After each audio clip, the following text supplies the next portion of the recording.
The evening rush at La Blanche was in full swing, with the clinking of fine china and the soft murmur of wealthy diners filling the air. Mai adjusted her clean white apron and balanced 3 plates of steaming French cuisine along her arm, a skill she had perfected over 2 years of working double shifts at Boston's most prestigious restaurant. Table 15, duck confit, she whispered to herself, weaving between tables where diamond necklaces sparkled and business deals worth millions were sealed over glasses of vintage wine. The diners barely glanced at her as she set down their plates with practiced grace. To them, she was just another shadow in the dim restaurant lighting, moving silently between tables with their expensive meals.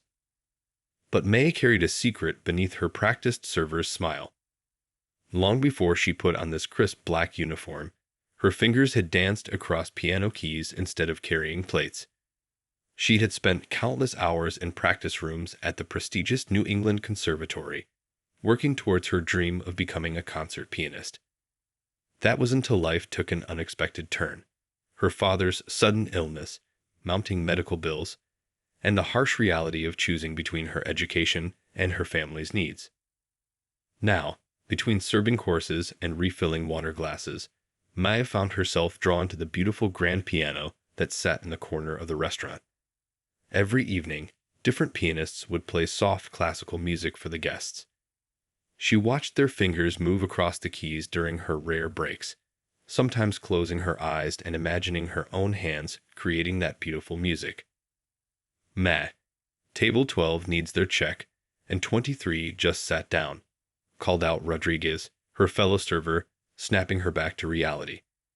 She quickly moved into action, but her mind still hummed with the melody the current pianist was playing. Mozart's Sonata No. 11, a piece she used to practice until her fingers ached. The restaurant's regular customers never noticed how she would sometimes pause a moment too long near the piano, or how her fingers would twitch slightly at her sides, playing invisible keys in perfect rhythm with the music. They didn't see how she would sometimes mouth the tempo markings to herself or close her eyes briefly when a particularly moving passage filled the room. To them, she was just the efficient waitress who remembered their usual orders and never mixed up their complicated wine preferences. They didn't know that every tip they left, some carelessly tossed onto tables that cost more than her monthly rent, went into a carefully maintained savings account. An account that held the remains of her dream, slowly growing dollar by dollar. Tonight was especially busy, with the restaurant's private room booked for some special event. Mai had caught glimpses of important-looking people arriving in expensive cars, the women in evening gowns and the men in tailored suits. She heard whispers from other staff that these were some of the biggest donors to Boston's classical music scene, the very people she had once dreamed of performing for. As she carried a tray of champagne flutes past the piano, the current pianist, Mr. Brooks, was playing a piece she knew by heart, Chopin's Nocturne in E-flat major. She noticed his slight hesitation in the middle section, where the left hand needed to make a tricky leap. May's fingers itched to show him how to smooth out that transition, a technique her old teacher had drilled into her countless times. But instead, she straightened her shoulders and continued with her work, the weight of unplayed music heavy in her chest. Little did she know that fate had plans for her that evening. Plans that would turn her quiet world of serving dishes and hiding her talent completely upside down. The private room was buzzing with excitement as Mad rushed back and forth, making sure every glass stayed full and every plate was cleared at just the right moment. These weren't just regular wealthy customers. These were the backbone of Boston's classical music scene. Board members of the symphony, major donors, and music critics all gathered in one room, celebrating something Mad couldn't quite catch amid the chaos of serving. Then she overheard the restaurant manager, Mr. Peters, having a heated conversation on his phone in the kitchen. "What do you mean you can't make it? This is the biggest event we've had all month." His face was turning red as he listened to the response. Food poisoning? Tonight of all nights? May's heart skipped a beat as she realized what was happening. Mr. Brooks, the evening's pianist, had fallen ill. She watched Mr. Peters end the call and immediately start dialing another number, his fingers trembling slightly as he pressed the buttons. "Come on, pick up," he muttered, pacing back and forth between the steel prep tables. "Hello? Yes, this is LeBlanc's restaurant. We need a pianist immediately. Yes, I understand it's short notice. No, we can't reschedule. The event is happening right now." One by one, every backup pianist on the restaurant's list turned out to be unavailable. Some were already booked, others were out of town, and one was at their child's school recital. Mai continued her work, but her mind raced with possibilities as she watched Mr. Peters grow more desperate with each call. The host of the event, a well-dressed woman wearing a stunning pearl necklace, approached the kitchen entrance. "Mr. Peters," she called out, her voice carrying that particular tone of polite disappointment that wealthy people had mastered. I couldn't help but notice the distinct lack of music this evening. Our guests were specifically promised live piano entertainment. "Mrs. Chen from the Symphony Board," Mr. Peters stammered, covering the phone's mouthpiece. "I'd assure you we're handling the situation. Our regular pianist had an emergency, but we're arranging a replacement as we speak." May's hands trembled slightly as she arranged dessert plates on her tray. She could feel the weight of the moment pressing down on her.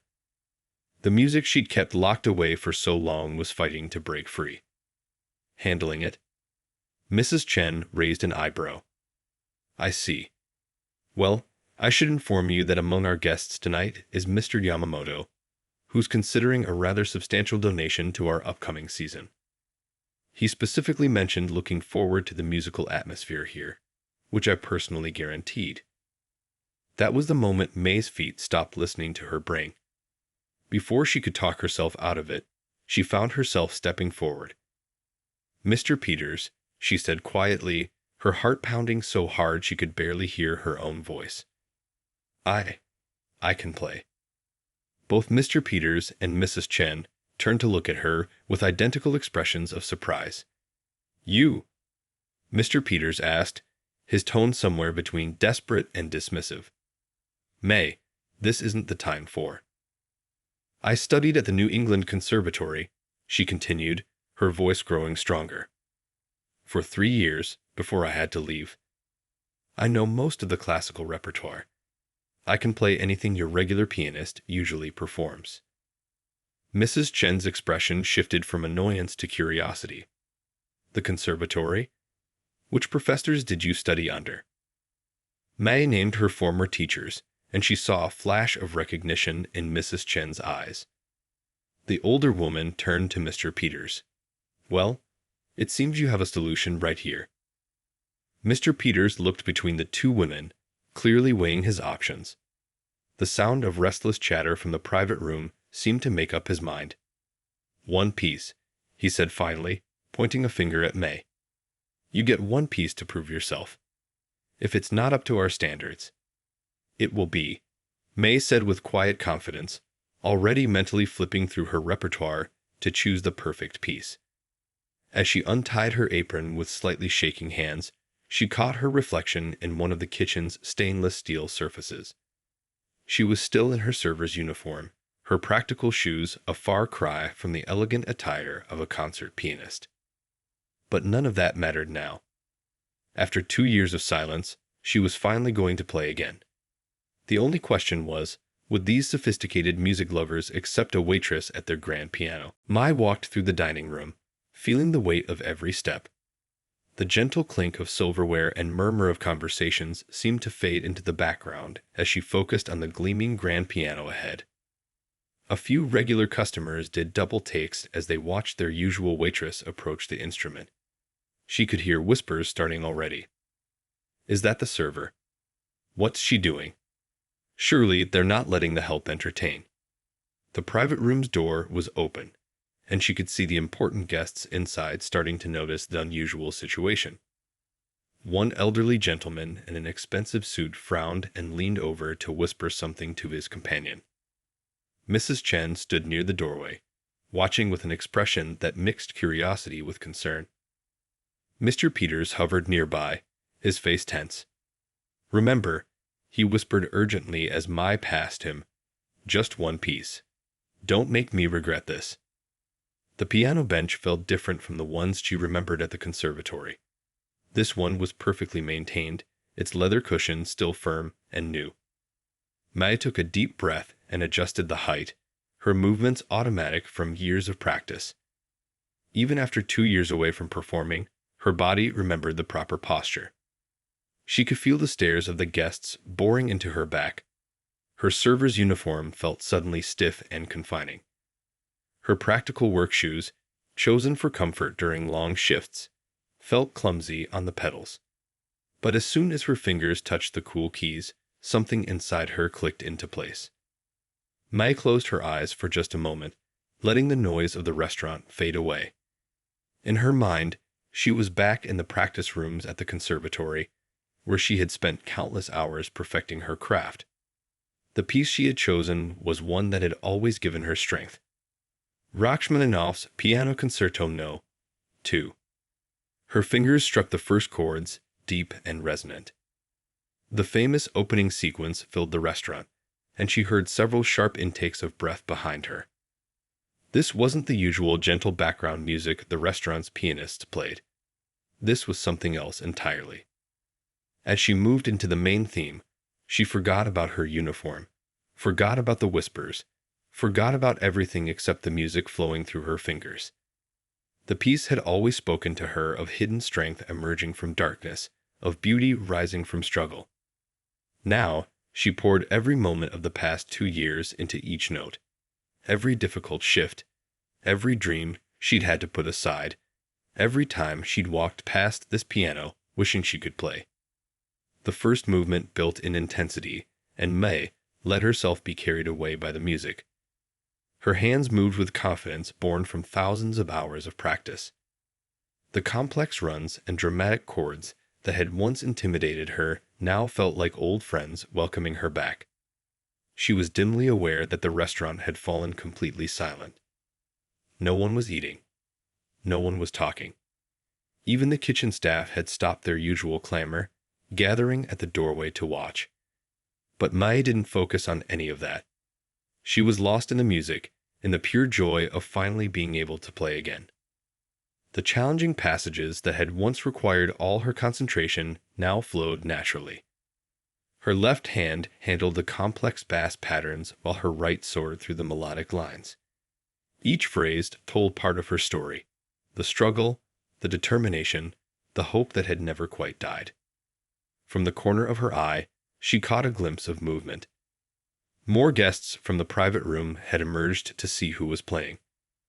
Among them was an older Japanese man, Mr. Yamamoto, she guessed, who had closed his eyes and was nodding slightly with the music. Next to him, Mrs. Chen was watching with an expression Mai couldn't quite read. As she approached the final section of the movement, Mai felt tears threatening at the corners of her eyes. But these weren't tears of sadness or frustration like the ones she shed when she'd had to leave the conservatory. These were tears of joy, of release, of finally being able to share the music she'd kept hidden for so long. The last chords resonated through the restaurant, powerful and confident. Mai held the final note, letting it fade naturally into silence. For a moment, no one moved. No one spoke. The entire restaurant seemed to be holding its breath. Then came the moment of truth. How would Boston's musical elite react to a waitress who dared to play Rachmaninoff? The silence lasted for what felt like an eternity. Mai's hands rested gently on the keys, her heart pounding so loud she was sure everyone could hear it. Then, from somewhere in the back of the restaurant, a single person started clapping.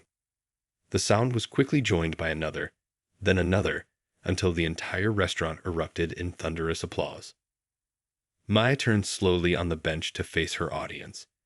The sight nearly took her breath away. Every single person in the restaurant was standing. Even the kitchen staff, still clustered in the doorway, were applauding enthusiastically. Rodriguez, her fellow server, was wiping tears from his eyes while trying to maintain his professional composure. Mr. Peters stood frozen, his mouth slightly open, all his earlier doubts clearly forgotten. The expression on his face was one of pure amazement, mixed with what looked like embarrassment, probably remembering how he'd almost turned down her offer to play. But it was the reaction from the private room's guests that truly stunned her. Mr. Yamamoto had risen from his seat and was applauding with genuine enthusiasm, something almost unheard of from someone of his stature in Japanese culture. Next to him, Mrs. Chen was speaking rapidly to a group of board members, gesturing animatedly toward the piano. An elderly woman in an elegant blue dress approached the piano, her eyes shining.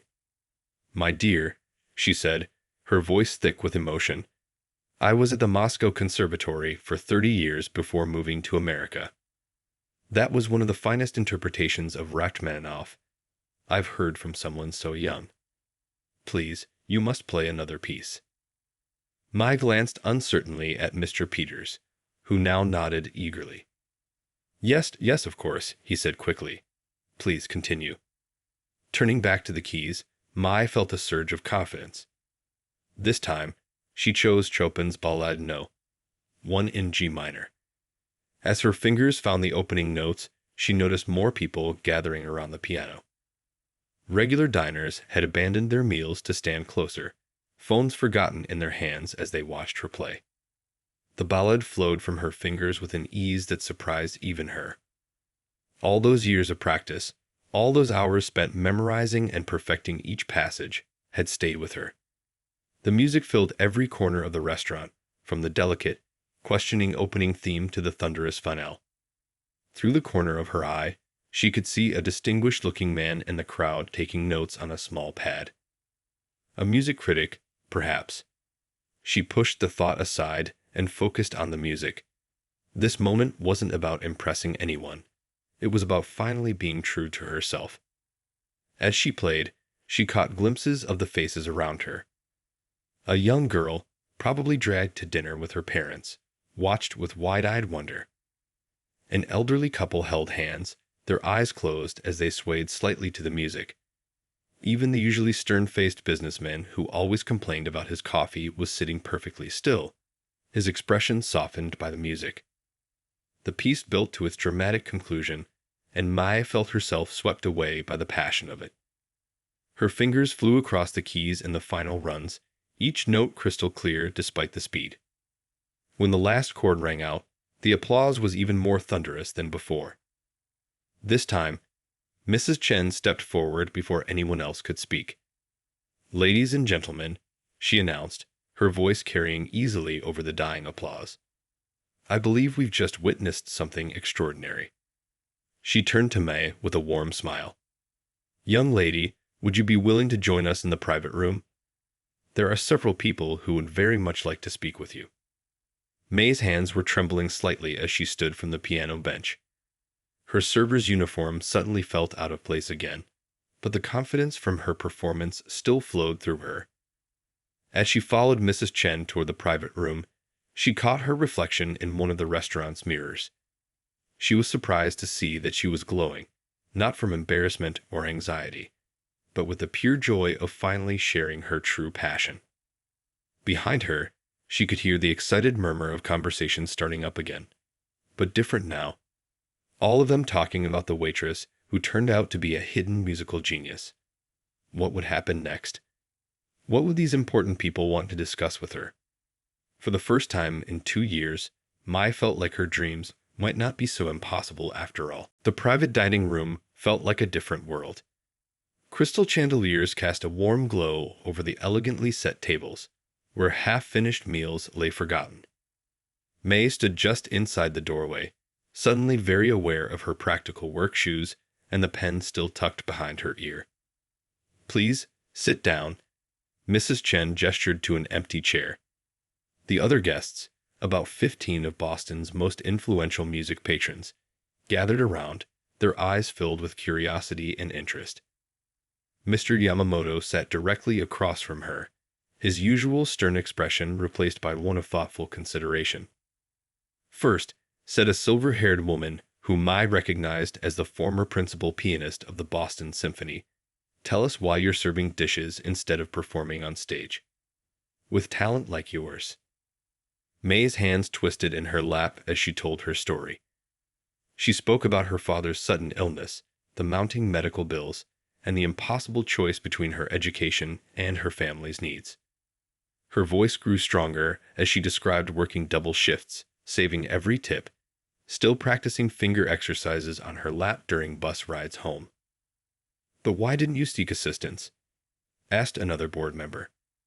"There are scholarships, grants." "My father was everything to me," May said quietly. "After my mother passed, he worked 3 jobs to support my piano lessons. When he got sick, there wasn't time to wait for Maves and possibilities. He needed help immediately." The room fell silent. Mr. Yamamoto nodded slowly, understanding in his eyes. In Japanese culture, family duty was deeply understood. "And now?" Mrs. Chen asked gently. "How is your father?" A small smile crossed May's face. "Better. The treatments worked. He's back to teaching high school mathematics, insisting I should return to music." But she gestured to her uniform. "Reality isn't that simple."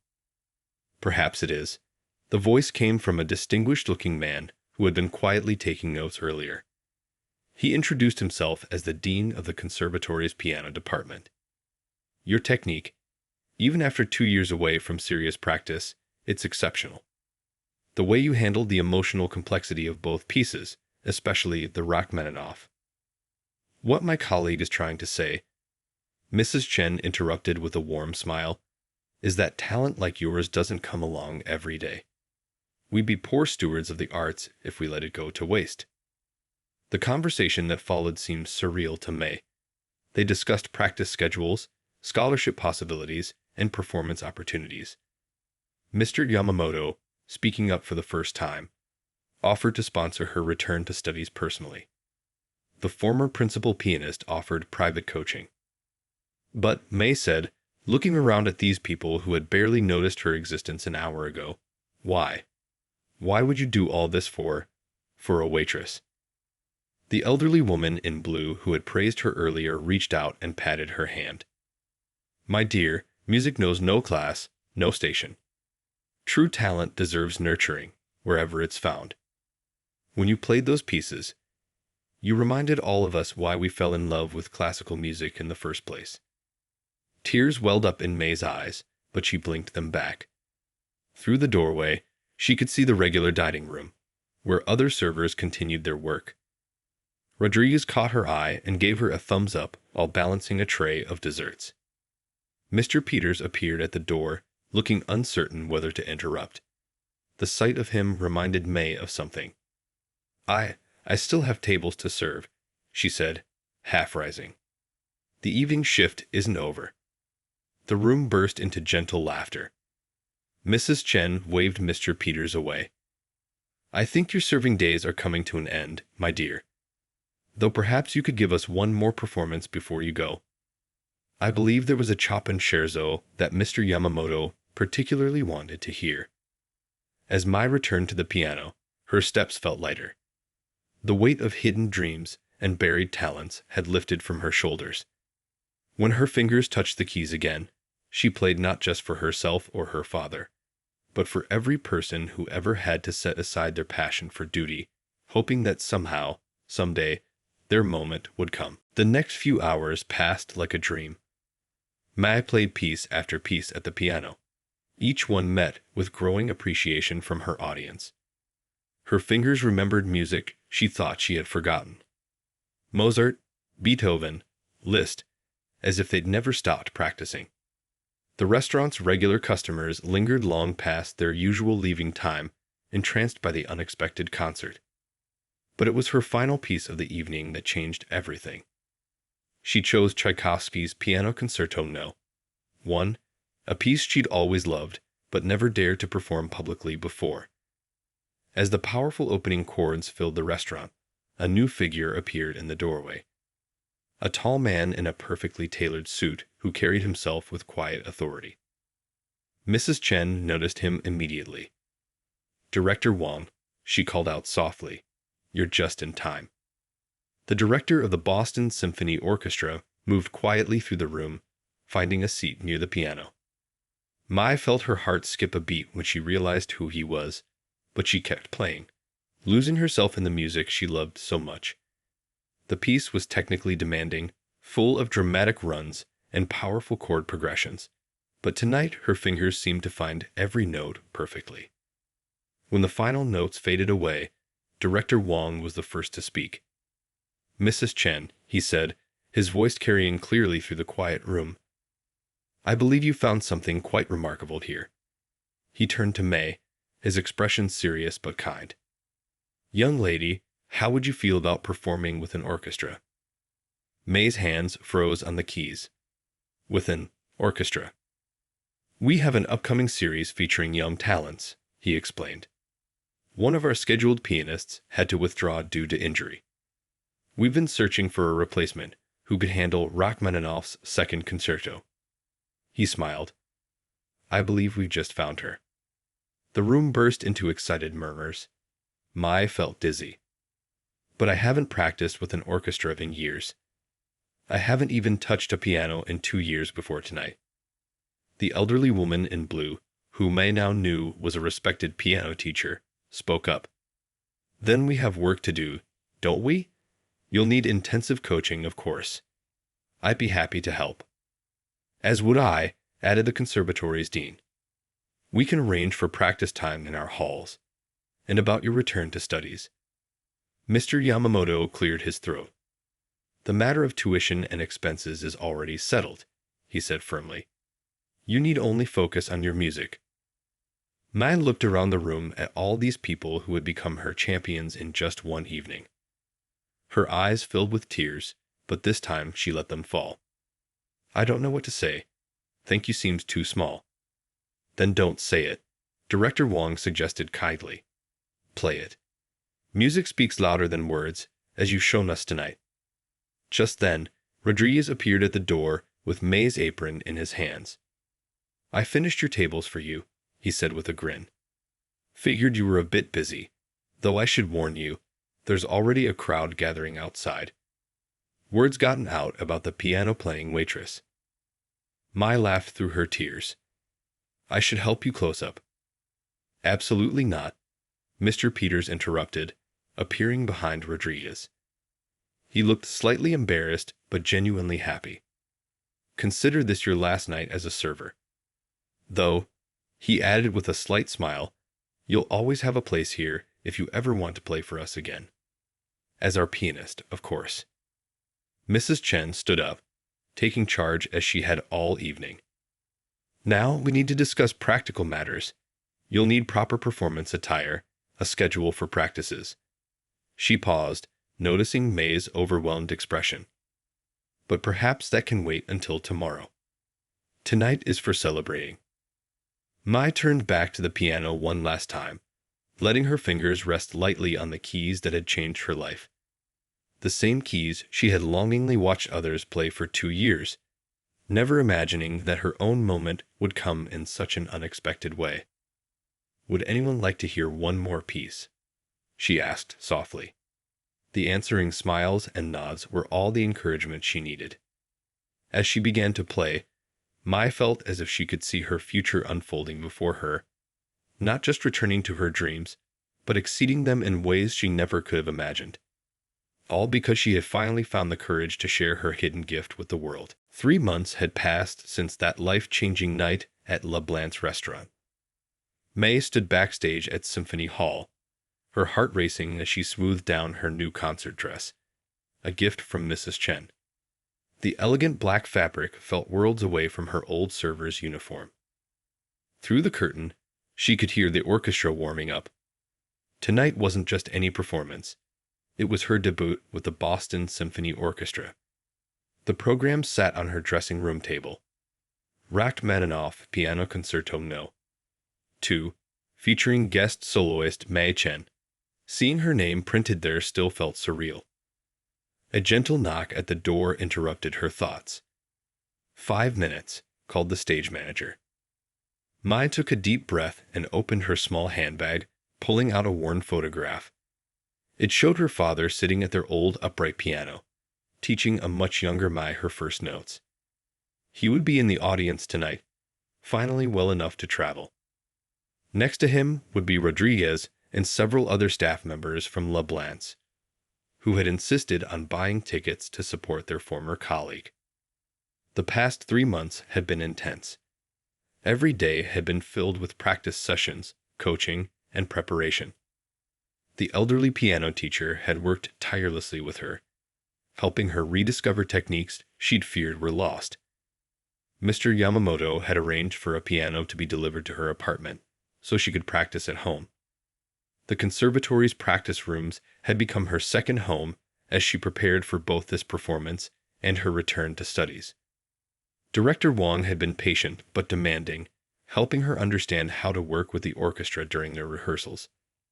Remember, he had told her, "You're not just playing alongside them, you're dancing with them." Another knock. 2 minutes.